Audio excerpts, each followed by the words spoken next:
Welcome everyone to the Cross Cultural Couples Podcast. My name is Erica El Halali, I am Hamada El Hilali.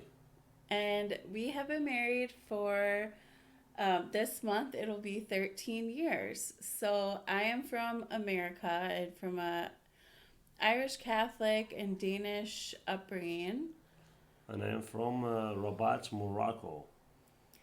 Yes, so today we have a very exciting topic. We're going to be talking about motherhood. So happy Mother's Day out there to all the mothers listening. It's definitely such an important relationship in any culture throughout the world. It's one of the most special relationships, if not the most special relationship, is between a mother and a child. So I thought we could talk a little bit about what our experiences were with motherhood, and then just really talk about motherhood in different cultural contexts and what it can mean.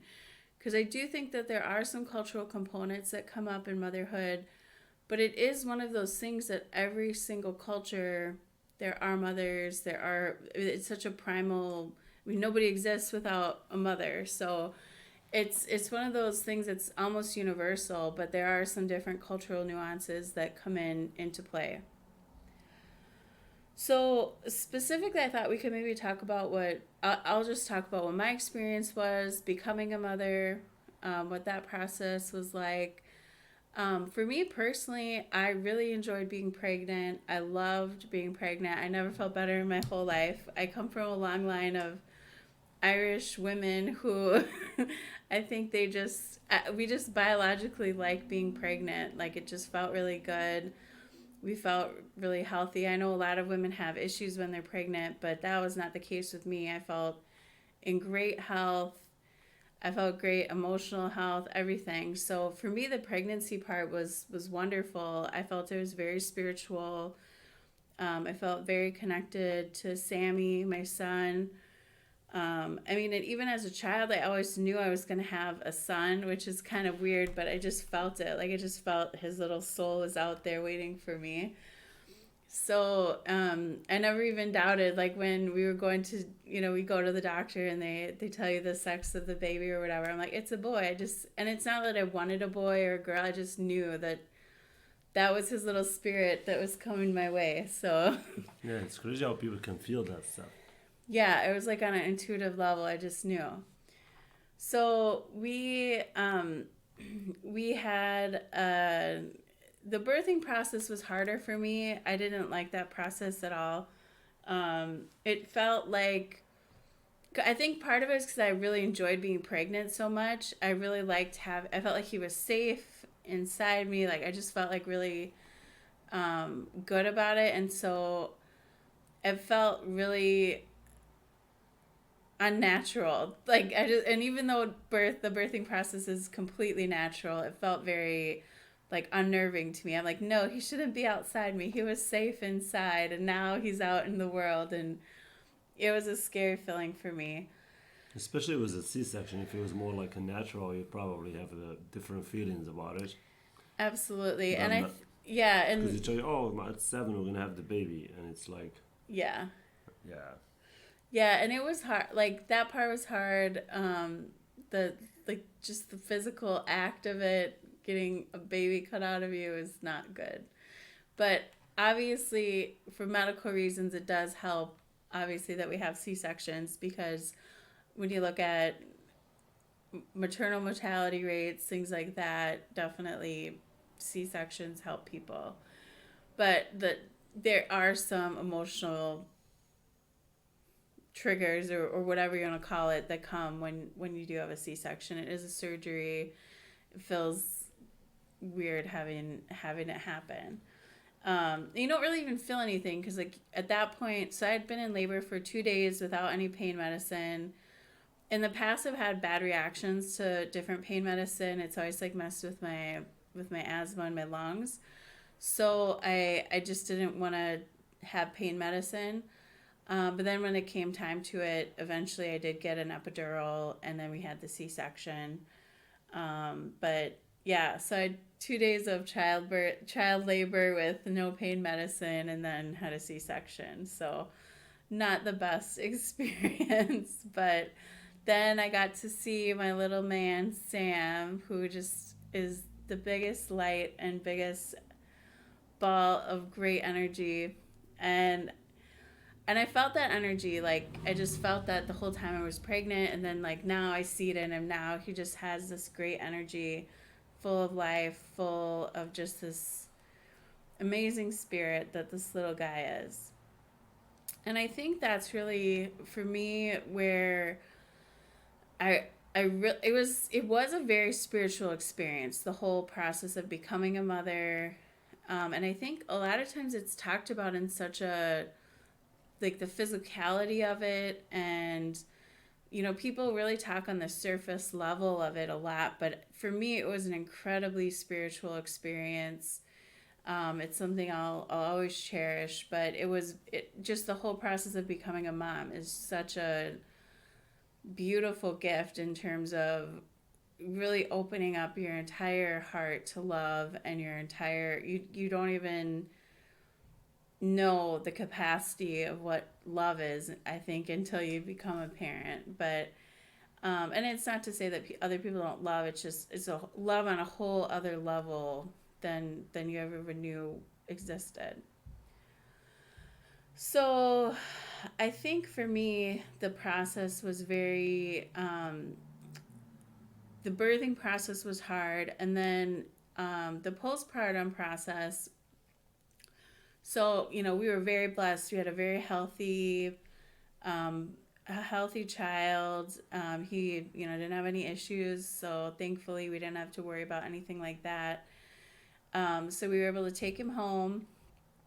We were in Minnesota at the time, and it was April, and then we had this giant like historic blizzard. So here we were with a brand new baby in a blizzard. I know.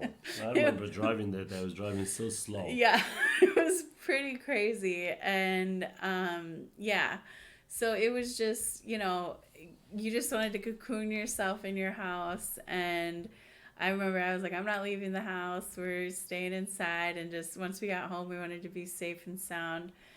And Hamada's mom actually, so my mother-in-law came over and stayed with us for the first 2 weeks, and she was so helpful. She was really good, and especially since I had a C-section, it was so nice to have that support there in the house, as far as somebody who could help with the baby, with Yeah.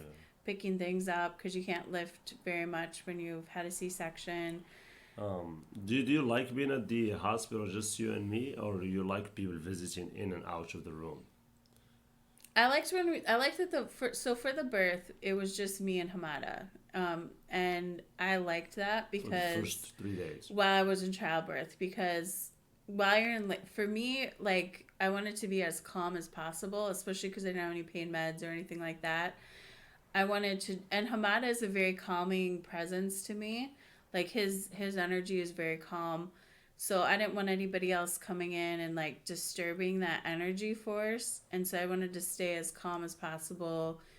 And Do you think staying calm is important before you deliver the baby? oh, absolutely. Like, I mean, I've seen on like TV shows and movies, they make it so dramatic where the woman's like screaming, and I mean, it is very painful.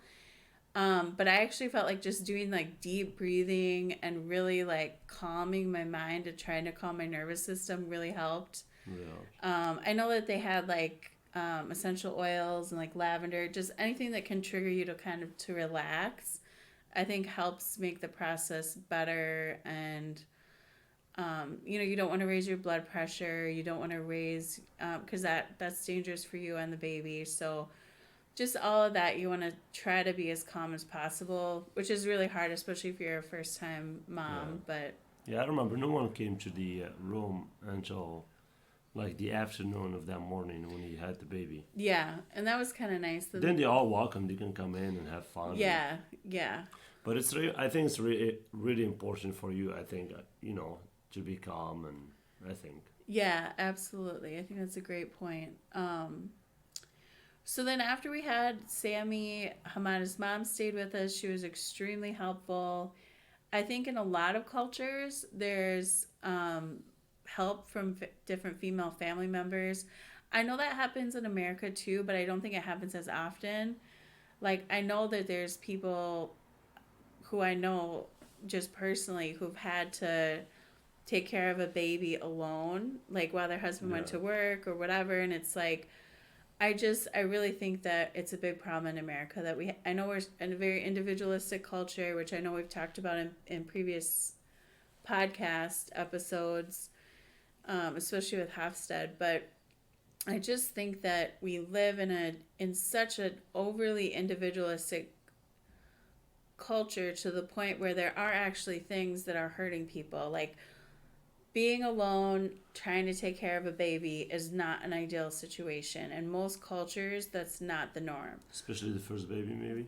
Yeah, absolutely. Like, you're just, well, even in Morocco, like, you just don't see it. Like, you would never Yeah. see, like, a woman just alone. Yeah. And That's true. so I just think that that's something that I think in America, hopefully, we'll really think about on a deeper level and realize that, okay, this is a time where we should be helping women more and being more supportive of mothers and families. So I Even like mean, not for like the second or third baby, at least for the first one. No.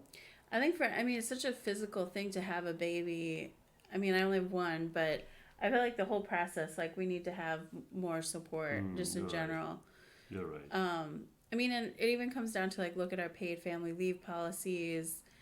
I think that both the men and the women should get time off. I think that, yes, the woman absolutely needs time off, especially if she's had a C-section or, I mean, even just a regular birth. It's a very physically trying thing, and she needs that Yeah. time to heal, to bond with her child, and really build that foundation. And I think that the the dad needs that too. The dad needs to, one, be able to be there to support his partner, but he needs to build that connection too. And so I think, especially in a country that prides itself on, you see politicians saying things like family values and things like that, and it's like, well, do we really value the family? If we do, this is a glaring thing that we're obviously not valuing.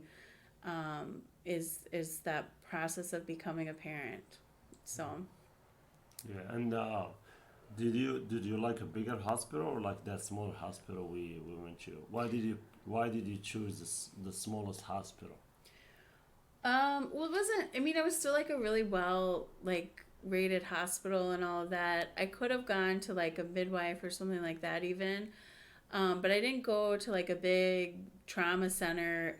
I just didn't want that energy around. Like, the doctor who ended up delivering my baby actually was at two different hospitals, and I went to the smaller one.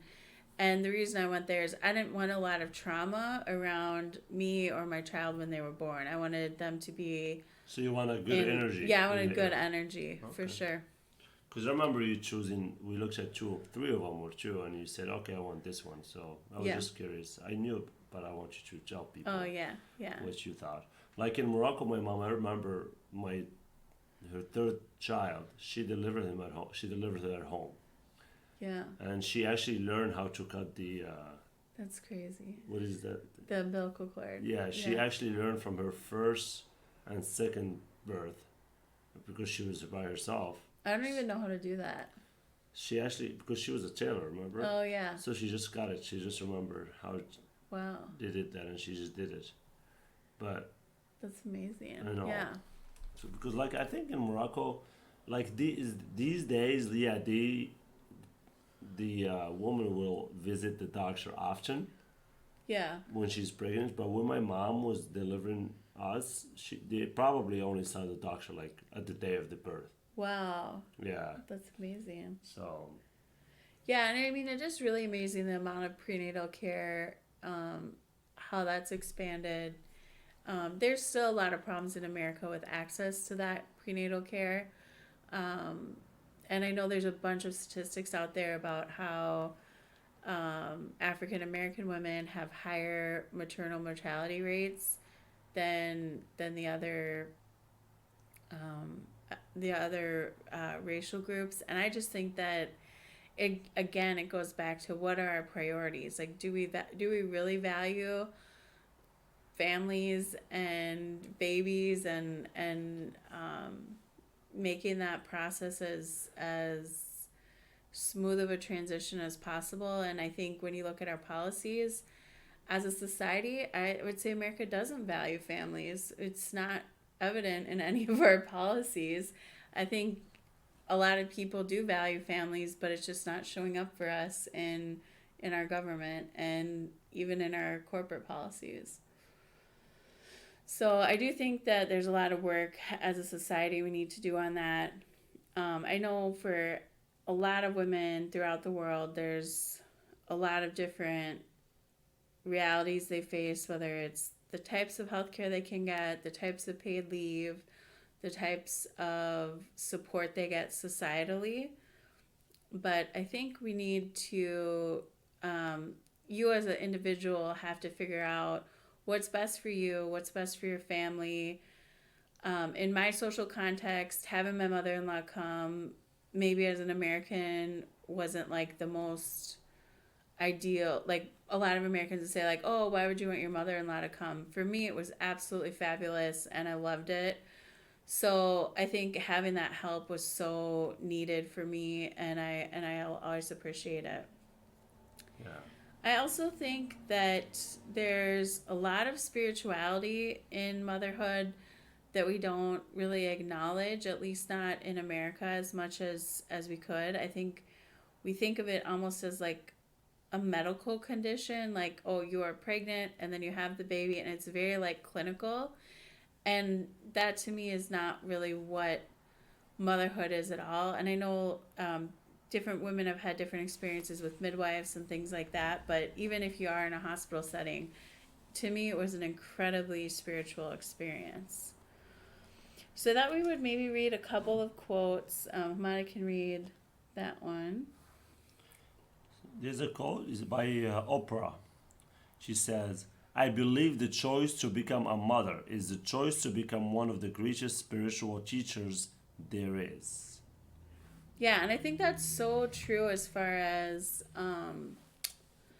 I just think the mothers are in so many ways the first spiritual teacher kids have, whether it's like even like Hamada and I would meditate every night, and like last night I was meditating and Sammy, he was like doing the breathing with me. Like, he's only 3 years old, but he still like picks up on that. So whether it's, you know, teaching them to be kind, teaching them to do breath work or do yoga, or you know, to pray, or to whatever your spiritual practices are, I feel like they really do start at home with the mother oftentimes. Um, you know, and I think also too, it's really interesting when you look at the way the like when I grew up in a in the Irish Catholic context, and I was a little bit different. Like, my mom was Irish Catholic, but my grandmother, so my mom's mom, she was actually Protestant, so she wasn't Catholic. She, you know, joined the church when she married my grandpa, but I feel like a lot of other Catholic families, the mother's faith was always like so emphasized, and that's what got, you know, passed down, whether it was, you know, whatever. There's a lot of examples of Irish families where it was like the mother's faith was like the main faith that got shared. And I actually feel like in my mom's case, in her family, my grandfather, um, so her dad was the one who was the more spiritual one, and so it was more of like his faith that the kids took and went with. So I don't think it's just the mother, but I do think that a lot of times, in a lot of contexts, it is. They're the ones who are the foundation of whether it's a religious faith or just spirituality in general. The other quote I wanted to read is, birthing is the most profound initiation to spirituality a woman can have. And for me, this is 100% true. I mean, I've been spiritual my whole life, but there is nothing I've done that has been more spiritual than motherhood. Just the whole entire process of being pregnant, having that soul connection with Sammy. I honestly have never had anything else like it. It's the most transcendent experience I've had. I also think that um, it's one of the things I think is interesting. In Morocco, they have this word that mothers use. They'll call their kids their kobita, and that's like, Mhm. and Humana, correct me if I'm wrong, but that's like the liver, or like your Yeah, intestines, right? a liver. Liver. Okay. Yeah. So they call us like my mom would just call us, "Oh, come on here, liver, Kobita. Yeah. like liver, come here, liver." Like basically you're part of her, Yeah. and the word actually gives a huge example of who you are to her. Yeah, and it's really interesting. Like, I remember when I learned about this, and I learned about it before I became a mother, and I was like, oh wow, they call me your liver. That's, but it like, being pregnant totally 100% clicked with me. Because I do feel like he is part of me. And it's funny, like, when you're pregnant, your body actually creates the placenta, which is an organ. And so it's like the liver, it's an organ. And I mean, it's the placenta is actually one of the most amazing organs I think the human body has. It's really remarkable. It nourishes the baby, it gives it oxygen, it also detoxifies anything for the baby, so it acts as its kidneys, its lungs. And it nourishes the baby basically from the time the egg is fertilized until the very end when it's born.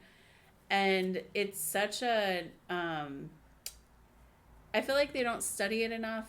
A lot of times, medical studies are hesitant to do things on anything regarding pregnancy or women because they don't want to have birth defects and things like that. But I do think it's an amazing organ that we should learn more about. And I think it's interesting in certain cultures, the placenta actually has incredible spiritual significance. So, So does the for placenta just goes away after the baby get delivered? mhm, How does it go away? Just go? through like the birthing Oh process, wow, yeah. it's crazy. So, and it's interesting because, like, I mean, some people even like drink the placenta in some cultures and things like Uh, that. Which, like, as an American, you think, oh, that's gross. But it's like, hey, in different cultures, there's different things that are yeah, gross you or never not know. gross. Yeah, It's actually incredibly nutritious. So, especially after a woman just gave birth, she needs that nutrition. But there's some culture, but yeah, yeah, I I haven't didn't heard do of any it. culture, I but haven't done it, but it's some people do. To each their own. But they do, in different cultures, they have a spiritual significance to the placenta. So, like, I think in America, we think of it as a disposable organ. So, once the baby's born, it's just disposed of as medical waste. But, like, in Nepal, they actually consider the placenta as like a friend of the baby, which I think is really cute. And then in Malaysia, they actually consider it an elder sibling. And in Nigeria, it's considered a twin of the person. And then in Hawaii, it's actually considered part of the baby itself. So it's so wow. different. Different parts. I mean, that was like the whole. We went all around the world there, but I think it's just so interesting how different cultures place such a spiritual significance on the placenta. And again, I think it kind of goes back to where in America we think of a lot of stuff with motherhood in these very medical terms and clinical terms, and it's like, no, there is some spiritual significance to a lot of this stuff, and we Yeah. just don't acknowledge it. And I actually think if we did acknowledge the spirituality of it more, maybe motherhood would be more respected and it would be more valued. I don't know, maybe that's just wishful thinking, but I do think that there's a lot of different cultural practices and different ways to look at motherhood. But that bond between the mother and the child is absolutely universal. So can you tell us three things about motherhood for women who are to become a mother, for Mm. example? Just like maybe there are some of them are pregnant or some of them are willing to want to be a mother. Just what are the three important things can you tell your audience? I think one of the things is don't be afraid. So I know for me, I was really like I've always been afraid of childbirth, And I think that probably hurt me while I was in childbirth. So I think something that my mom told me, and I don't know, it helped me, was just know, like, billions and billions of women have done this before. Like, all of your ancestors have done it before. All of your, all your female ancestors, all of your, all of the other women out there, whether it's sisters, aunts, um, anyone in your lineage. I think that was really helpful to me, just to know that you're not alone in it. You're not the only person who's ever done this. This is something that's been done, and you'll get through it, and you'll be just fine. That's cool.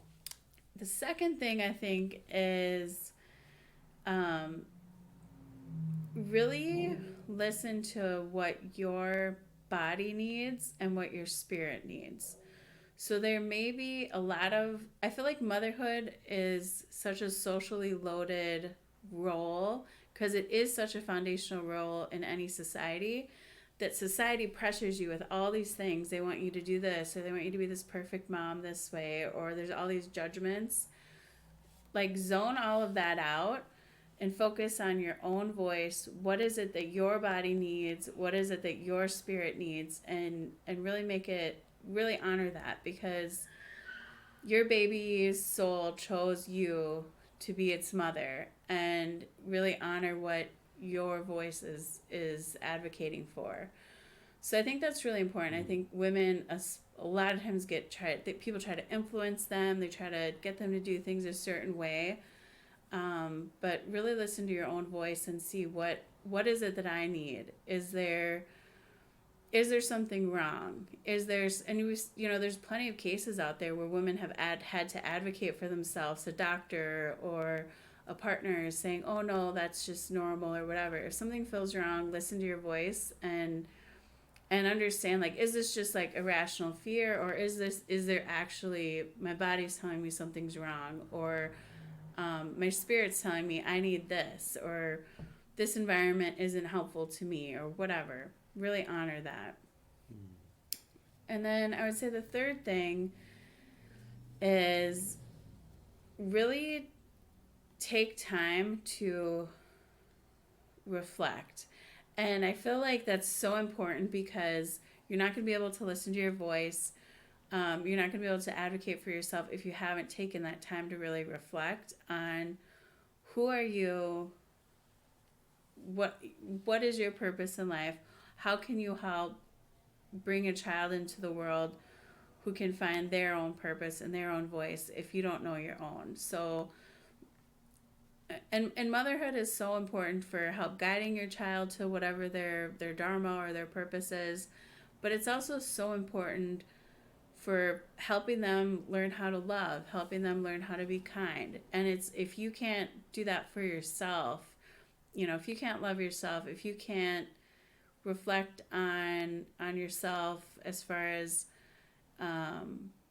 what are things, maybe, you were not raised the way you wanted to be raised. Yeah. Maybe you come from a culture where you agree with 90% of the stuff, but there's 10%. You're like, no, I don't want to raise my kid that way. Really reflect on that.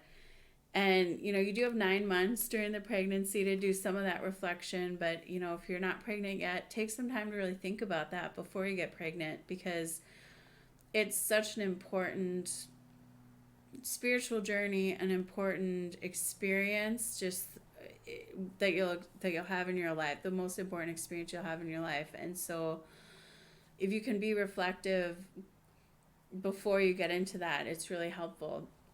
If you already have a child or multiple children, and you're, just now trying to figure out, oh, well, I'm in, my husband's in this culture, I'm in this culture, what does all of this mean? It's never too late to reflect. You can always change things, you can always make things better going forward. So really reflect and really think about what kind of mother do I want to be? What kind of child do I have? What are their needs? What kind of relationship am I in? How can I figure out the best way to honor the cultures that my child comes from, especially if you're in the cross cultural context. You're going to have a child from multiple cultures. How do you honor that? How do you really make sure the child feels that they're they're solid in both cultures? Like in Morocco, like if you're in labor and you tell like Moroccan like families, hey, I really don't want anybody in here.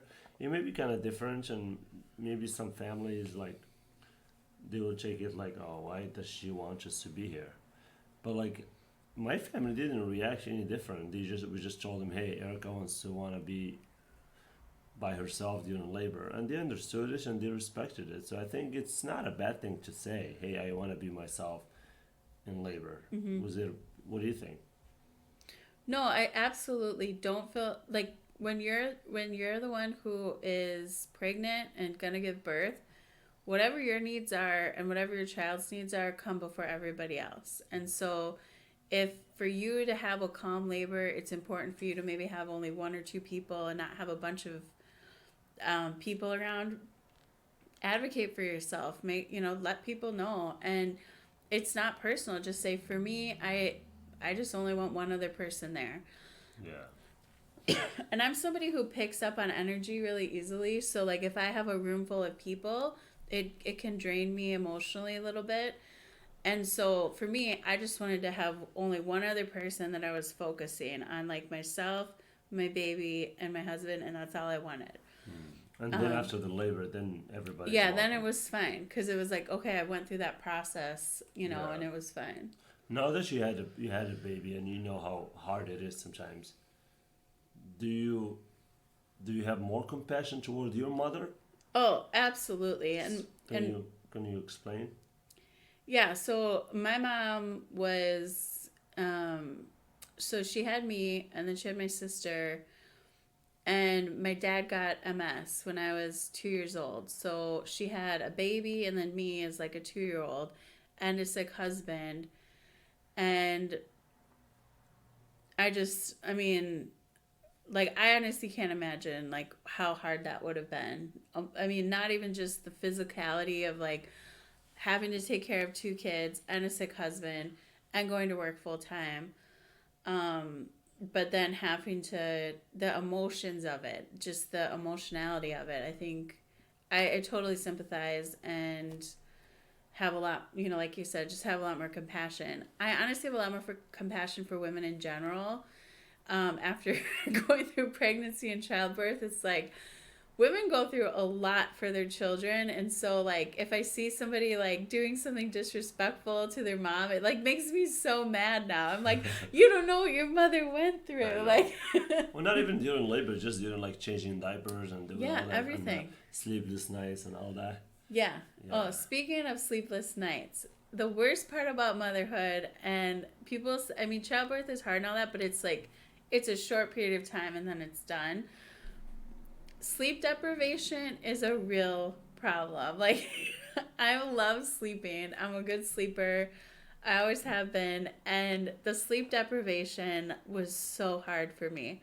I just, like, I mean, it took a while. And Hamada, like, I had Hamada who, he is a very light sleeper. He doesn't sleep much. So he would wake up with Sammy in the nights and, like, so it wasn't like I was waking up all the time with him, but, like, just for me it was like it took me a while to recover from the sleep deprivation more than anything. Yeah. Yeah. Then now that Mother's Day is in the way, like in Morocco, Mother's Day, I haven't grown up with Mother's Day. I haven't given up a lot of gifts to my mom in Mother's Day. But I find it's important for me to just, hey, go to my mom and just tell her, hey, I really care about you. I love you. I think for me, giving more words and more like sensitive words to my mother and like doing things for her just in the house or clean or help her out, that's actually, I think it's for me it's better than just go and spend $1,000 on like a cooking machine or like that's how I grew up. But that goes back to your love languages, which we talked about in the first episode. So for you, gifts are like very at the bottom for what your love language is. There may be people that the gift giving That's is a what love they're. Oh yeah, language, you're yeah. right. But like Right. definitely for us, that's not our love language. That's not really our mothers. Neither one of our mothers have that as one of their dominant love languages. So Yeah. But for motherhood, is it important to bring gifts, or is it important to just maybe sit down with your mom and just tell her how much you care about her, or I think your mom is gonna love you in whatever love language yeah, they want to receive in. all right, So like if so for me words of affirmation are really important. So even just this last year, Sammy getting more verbal and being able to talk and like for like when he comes up and he's like, "I love you, Mama." Oh my God, like that's the best thing I can ever get in my whole life. Like, it's the best thing to verbally be told that my son loves me from him. Like, but that's my love language. So for me, that's so important. So I'm sure when he's older, like getting cards or getting like a phone call from him, those yeah, will be really important for me. If your mother gave you a lot of gifts growing up, that's probably what her love language you're is. If right, your mother did acts of service for you, if she was always doing nice things for you, maybe helping you with something in the house, she always folded your laundry, whatever, that's probably her love language. So you can always ask your mom, "Hey, have you heard about love languages? What is your love language?" I think it's a good thing to ask. How do you want to be loved? How do you want to have appreciation shown to you? yeah, Because we have a lot of marketing messages and things like that where they try to get to tell you, "Oh, you have to get these chocolate covered strawberries for your mom," or whatever. My mom hates strawberries, so like if I got her those, she'd probably be like ticked off or something. She'd be like, "Why would you give me strawberries?" yeah, So like I think it depends. You know your mother better than anybody, but it doesn't hurt. Like as a kid, you can always figure out, see what does your mother really want? What means something to her, what doesn't? That she'll tell you, and she'll probably appreciate that you were thoughtful enough to ask. right. Like in Morocco, we have a like a culture where like mothers, even though the mother will not tell you, "Hey, I love you," or "Hey, do this," or she doesn't really show you love, but we know deep she loves you so much. I have seen some of my friends here that their parents never tell them anything, but yet they still think that their mom loves them so much, even though she doesn't tell them or doesn't give them gifts or. So, what I'm trying to say is, the love between the mom and child is always there and is always strong, and the Mm-hmm. gift and the other stuff it just doesn't really change the true love between the mom and the child. I think. Yeah, and I think a lot of times too, I do know people who are in, where like the mother will come to motherhood. Everybody doesn't come to motherhood like perfectly healed. Like like she may still have trauma from her childhood. She may have been raised in a totally different culture or environment that made her harsh or made her cold. Or there's all kinds of things where um, that can impact a relationship with a mother and a child. But at the end of the day, when you peel back all the layers of trauma and you get to the heart of the onion, the mother will always love the child. Like that is a universal Right. bond. Even in Morocco too, it's not like, "Oh, I love you," but now you gave me a gift for Mother's Day. "Oh, I love you more," and I like. I don't think that love really changed. It's the same thing. Maybe appreciation, she appreciate that, but even though if you didn't bring the gift, I think she's just gonna love you just the same way as she did before. Yeah, and it really just depends what your mom's love language is. All Really, right. really honor that because if gift giving is important for her, then honor that. It doesn't make her bad No. or wrong if you like one or the other. Um, so like for me, physical touch, words of affirmation are the best. So Sammy giving me a hug and telling me he loves him is the best gift I could ever get. So, That's cool. but anyway, I really hope all of you have a wonderful Mother's Day. Whether you're thinking about your own relationship with your mother, um, your your mother yourself, maybe you're a man listening to this, thinking about the women in your life who are mothers. Really think about what it really means to be a mother. it's a very sacred relationship and it's universal throughout cultures. So it is really an important bond. We'll have another episode next month around fathers, so look forward to that. And send us any questions you have. I know we'll probably do another episode coming up here too on parenting. So I know it's definitely culture brings up another element into things when you talk about parenting. So we'll have another episode on that. So reach out to us at crossculturalcouples.com. You can also reach out to us on Instagram at crossculturalcouples. And we really look forward to hearing from you. So we appreciate you guys. We're every day we look at our stats and we're just amazed at how many people are watching and the global reach that we have now. We really appreciate it. Yeah, thank you so much, and I hope you like this episode. And we'll talk to you soon. Thank you. Yeah, thank you guys. Happy Mother's Day.